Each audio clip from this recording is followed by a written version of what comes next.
There seems to be a new streaming platform every year, and by bringing popular titles into walled gardens and controlling distribution, a large subscriber base and profit are sure to follow for streaming platforms. Right?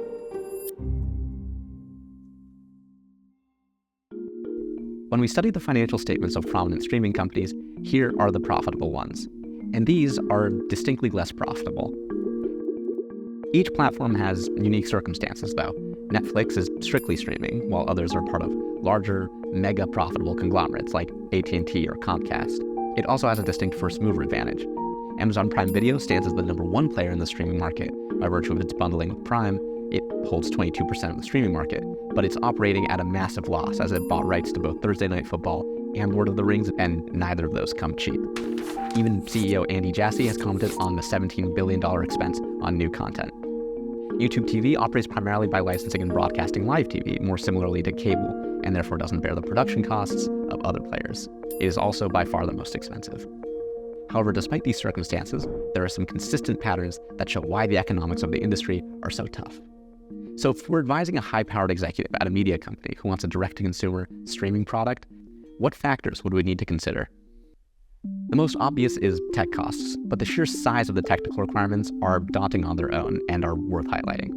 Video files are massive, and streaming that amount of data rapidly to hundreds of millions of devices across dozens of countries over broadband connections can cost upwards of $250 million annually. Streaming content also comes with a host of optimization problems, which are non-trivial. Expensive engineering labor is required to solve such optimization problems. Netflix has entire teams dedicated to quality of experience, reducing rebuffer rate, for example. That is, how often is a video interrupted while more data is streamed to a user? This is something you're probably familiar with, and probably aren't very fond of. Another metric is bitrate, measuring the quality of the picture streamed by a user. And of course, surfacing relevant content in massive libraries is a top concern to prevent information overload. Recommendation algorithms have to be created and maintained by data science teams to keep us all engaged, keep us all watching.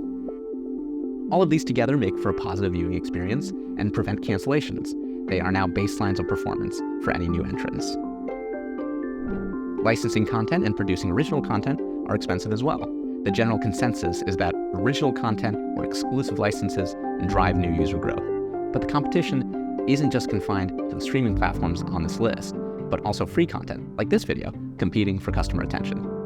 It requires a higher threshold for quality, or spectacle, but both ultimately require investment. Amazon Prime Video's Rings of Power Season 1 is the most expensive season of television ever produced, with a $1 billion budget. And that's for one season.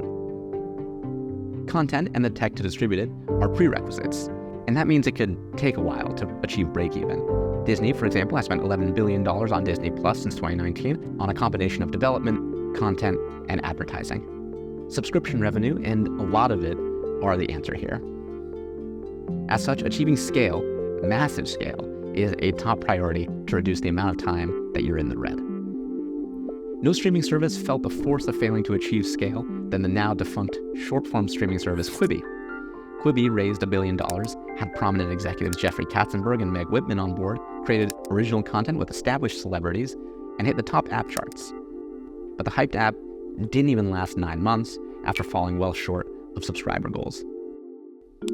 Looking beyond the individual platforms to the market at large, scale is even harder to achieve as more new services enter the market and advertise to acquire new subscribers. Subscription fatigue can't be discounted. In the US, a typical consumer pays roughly $300 per month on subscriptions.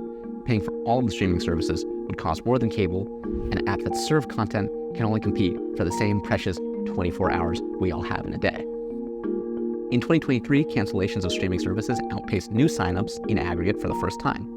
This results in platforms squeezing more from their existing subscribers, who are, in theory, the most loyal fan base, which causes alienation, further cancellations, and seeking out of free alternatives. One of the free alternatives is pirated content. This year, film pirating increased 39% year over year, while traffic to websites hosting pirated shows has increased by 9%. This costs the entertainment industry between $30 and $70 billion per year. So for a high-powered executive, even the startup costs are brutal, even before considering the need to scale and user behavior. And those factors may persist longer than we can stay solvent. If you enjoyed this video, please consider subscribing to the channel. It's a free way to support the content, and you can always change your mind later. A special thank you to our patrons who helped make this video possible, whose names should be appearing on the screen now. If you'd like to be credited in future videos, see the link in the video description. Appreciate you, and thank you for watching.